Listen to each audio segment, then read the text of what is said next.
Okay, thank you.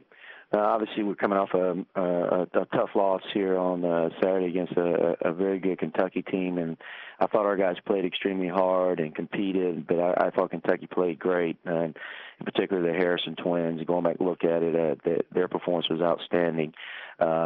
But we got to a difficult challenge ahead of us this week, playing 2 road games, starting tomorrow night against one of the best teams in the country, Florida, and then at Ole Miss, probably one of the hottest teams in our league. So it's going to be a great challenge for us this week. Our first question is from Todd Lebo of Sports Radio 810 in Kansas City. Coach, can you talk a little bit about how in this day in college basketball, I don't want to say it's guard-dominated, but we don't see as many big guys around college basketball or true centers. Can you talk about that a little bit? Is it difficult to recruit those guys?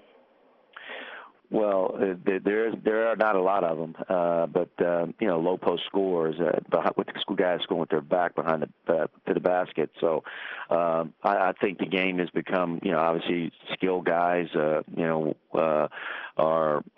relevant in college basketball, but there are some teams that have post guys like the team we just played.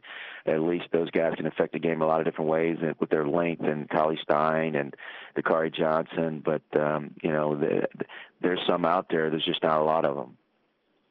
And then real quick, can you talk about how, Missouri, a lot of the national writers will have them on the bubble for the NCAA tournament. Do you pay attention to that at all?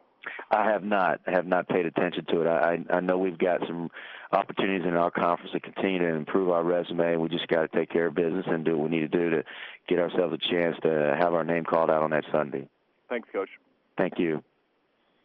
Next up is Steve Wallentik of the Columbia Tribune. Morning, Frank. Good morning, Steve. What is it about Florida that makes them so dominant defensively? Well, they first of all, they play extremely hard on that end of the court, and then they have great team defensive concepts. They really rotate and they make plays. It's one thing to be in position, but they make plays when they're in position, and they become a really good team. Last year they were really good defensively. This year I think they're even better, and they're just so sound with their fundamentals in terms of their rotation and making plays when they get there. And that building last year, I think, was maybe the toughest environment you played in. How do you get your guys ready for that?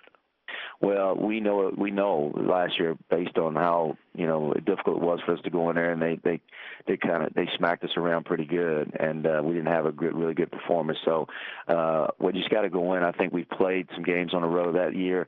Last year we had not played. I think it was early in the year in terms of going there, and as at Ole Miss, at Florida, back-to-back, and they were tough places to play. And early in the year, we got the same thing this year, but later in the year, and I think we've played some road games. So hopefully, because we played some road games, we'll be able to handle a little bit better than we did last year.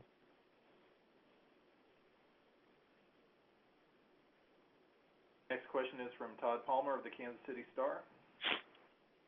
Hey, Frank, how are you today? Good, Todd. I was curious. You talked a little bit about Wes Clark after the game, but the way he played last week, do you feel like he's kind of turning a corner now that for the first time here in conference play? I do. I think he's getting more and more comfortable, as all freshmen do, as they get more court time and get more, with the speed of the game, getting used to it. And I think we're seeing Wes be more confident and obviously getting a better feel of what he can and cannot do in a game at this level. And I think he's, because of that, I think that just makes us better with his play improving for sure.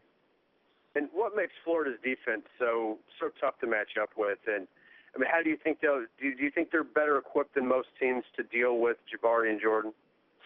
Well, there's no question there's going to be instances of anybody we play against, but they got wings and guards that are just tough-minded guards, and our guys going to have to work really hard to get good shots, and we just got to be patient. I think the worst thing you can do is they're so good in terms of their transition defense and their early defense that you've got to be patient, and we've got to make sure we get that, not let that ball stick, because that plays right into their hands, because they just sit and they make plays.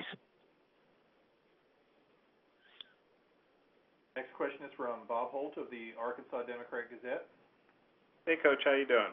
Doing good, Bob. Thank you. Yeah, I just wondering what you thought of Bobby Portis after playing Arkansas last week. I think Bobby's going to be a terrific player. I think he's got great length and size, and obviously he's got a really good skill set. I think he, just like all freshmen, more court time he gets, the better he's going to be. But I think he's going to be one of the better players, low-post players in our league eventually. And he's got all the makeup because of his skill set.